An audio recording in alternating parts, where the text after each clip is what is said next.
Eastern and Southern Kentucky. This is WYMT Mountain News First at 4.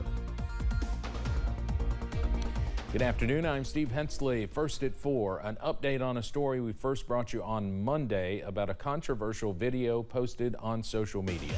That video reportedly shows a Ling Camp coach, identified as Tyler Wagner, using explicit language while talking to his players in the locker room.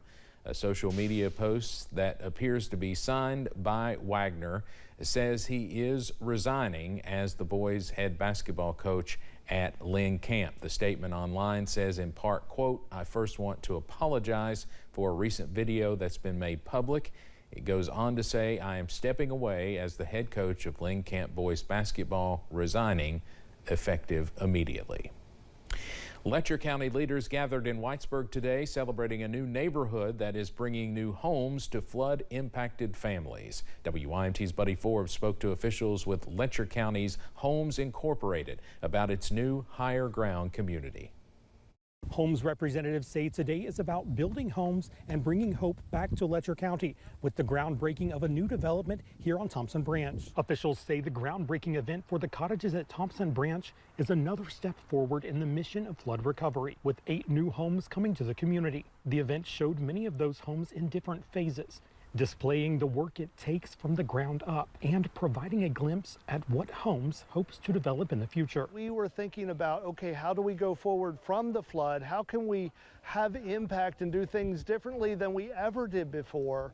What can we do? So we started dreaming, we started thinking and making plans, and we today kind of unveiled some of those plans. Those involved say they wanted to host the groundbreaking now to show the work that's happening, the progress that's already been made, and the plans for the future. In Letcher County, Buddy Forbes, WYMT Mountain News. Long says the homes being built on site will be net zero homes using solar energy to help families see decreased utility costs. We are right at those high temperatures for today, and it's going to be a warm one if you're heading out the door in just a couple minutes. Let's take a look at those current temperatures, though. We're really seeing those upper 70s take hold of us. 79 in Prestonsburg, Somerset, Monticello, Hazard even.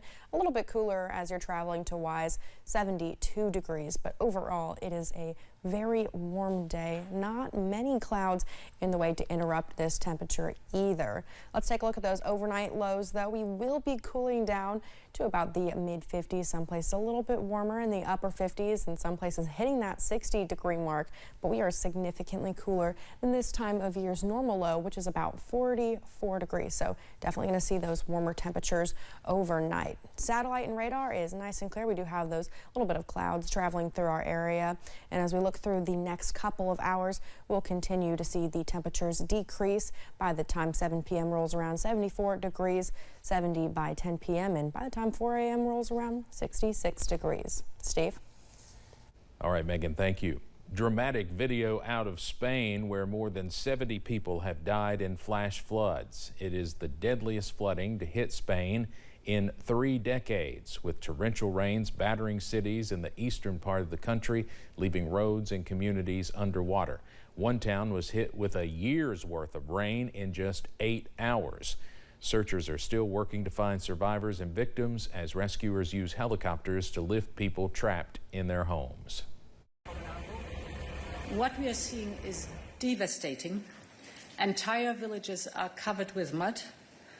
People seeking refuge on trees and cars swept away by the fury of the waters.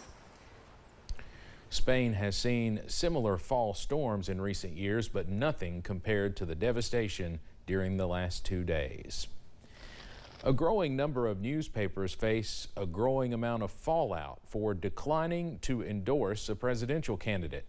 Their leaders argue they want to focus on reporting facts, not publishing opinions. But critics question the timing, as Amy Kiley reports. The broader context here is about how CEOs, business leaders, and other institutional leaders are handling this election. More newspapers are declining to endorse a presidential candidate this election despite backlash. Media giant Gannett is adding its more than 200 publications to the list. A spokesperson says the papers want to provide trusted information. Washington Post owner Jeff Bezos makes a similar argument for declining to publish an endorsement of Vice President Kamala Harris. So I don't think anyone is questioning Bezos' logic, but the problem was coming out 11 days ahead of the election and also killing a opinion editor's already written endorsement. That's when it starts to look like you're doing this because you're scared of retribution from Donald Trump. The Washington Post's own TikTok account is using satire to criticize the timing. Our editorial staff, which is the opinion section of a newspaper, has written our endorsement for Kamala Harris here. Time to publish. Wait, stop! Don't publish it. A number of Washington Post readers say they're canceling their subscriptions in outrage. My sources at the Post believe this has been a serious blow to the bottom line of the paper, underscoring just how badly the business has been damaged. I'm sure there won't be a massive reaction to this.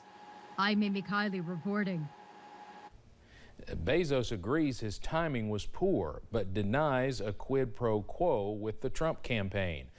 Gannett owns USA Today. A source with knowledge of that situation says its decision is not recent, just the announcement, saying Gannett's chief content manager decided against a presidential endorsement last year. Coming up on First at 4, it